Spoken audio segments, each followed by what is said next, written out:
Hello வணக்கம், இது உங்கள் சிவி ஜோன். எல்லாரும் எப்படி இருக்கீங்க? இப்போ பார்த்தீங்கன்னா காலையில் பயங்கரமாக பூதாகரமாக நம்ம வீட்டில் பிக் பாஸ் வீட்டுக்கு வந்து ஒரு விஷயம் வந்து வெடிச்சிருக்கு. அது திவ்யாவுக்கு எதிராக வெடிச்சிருக்கு.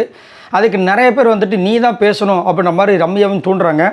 பிரஜனுமே இதுக்கு அகேன்ஸ்ட்டு. ஸோ அதான் நீங்கள் பார்க்க போகிறீங்க. அதுக்கு முன்னாடி பார்க்குற எல்லாரும் நம்மளோட சேனலை சப்ஸ்கிரைப் பண்ணிட்டு பாருங்கள், லைக் பண்ணுங்கள், கமெண்ட் பண்ணுங்கள், ஷேர் பண்ணுங்கள், அந்த ஹைப்பையும் தட்டி விடுங்க. இப்போ வாங்க அந்த வீடியோக்குள்ளே போகலாம்.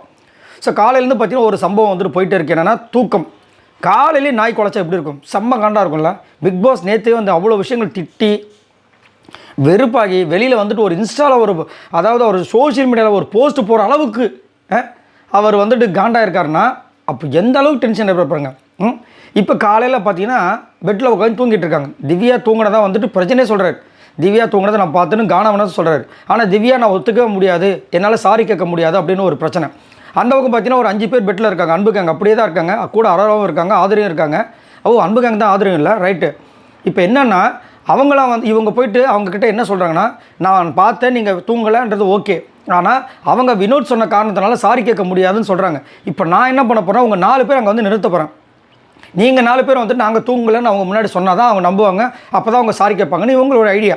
ஆனால் விக்ரமும் சபரின் நீ தான் பார்க்கணும், நாங்கள் வந்து சொல்லக்கூடிய அவசியம் எங்களுக்கு கிடையாது அப்படின்ற மாதிரி சொல்லும்போது இந்த பக்கம் எல்லாத்தையும் ஒரே ஒரு கேப்பு தானே, கேப் இருக்குது, அந்த ஹோல்ஸ் கொடுத்துருக்காங்க. ஏன்னா அங்கே இருக்கிறது இங்கே கேட்டால் தானே சண்டை வரும் 2 பெட்ரூமுக்கு நடுவில். அப்போ அதை வந்து திவ்யா கேட்டுறாங்க. இப்போ கேமரா முன்னாடி வந்து பிக் பாஸ் கிட்ட பயங்கரமாக ஒரு புகார் ப்ளஸ் அவங்களுக்கு நடந்த கொடுமையை வந்து சொல்கிறாங்க. என்னென்னா, பிக் பாஸ் நான் நேற்று நெக்லஸை பார்த்துக்கின்னு சொல்லிட்டு ஃபுல்லாக தூங்கவே இல்லை.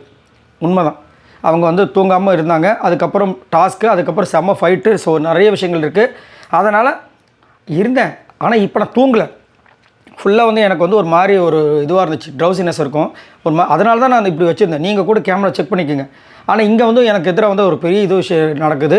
அதனால் என்னால் அக்செப்ட் பண்ணவே முடியாது. நான் சாரி கேட்கறதுக்காகலாம் நான் யோசிக்கலை. பட் இதுதான் என்னோடய இது.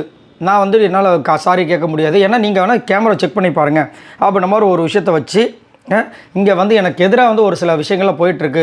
கண்டிப்பாக அது வந்து வெடிக்கும், ஆனால் நான் பண்ண முடியாதுன்ற மாதிரி ஒரு விஷயத்தை வந்து பிக் பாஸ் கிட்ட வந்து நம்ம திவ்யா வந்து ரொம்ப சொல்கிறாங்க. கஷ்டமாக தான் இருக்குது, பட் தூங்கக்கூடாது, அது ஒரு விஷயம் இருக்குது. இப்போ பிரச்சனையே வந்துட்டு திவ்யாவுக்கு எதிராக நிற்கும்போது ஒன்றுமே பண்ண முடியாது. பார்க்கலாம் என்ன நடக்குது. நீங்கள் உங்களோட கருத்துக்களை சொல்லுங்கள். திவ்யா இந்த பிக் பாஸ் வீட்டுக்குள்ளே கரெக்டான ஒரு வேலை தான் போகிறாங்களா, இல்லை இவங்களால் நிறைய பேருக்கு பிரச்சனை வருதுன்னு நினைக்கிறீங்களா? மறக்காமல் கமெண்ட்ஸ் பண்ணுங்கள். பாய் நண்பர்களே.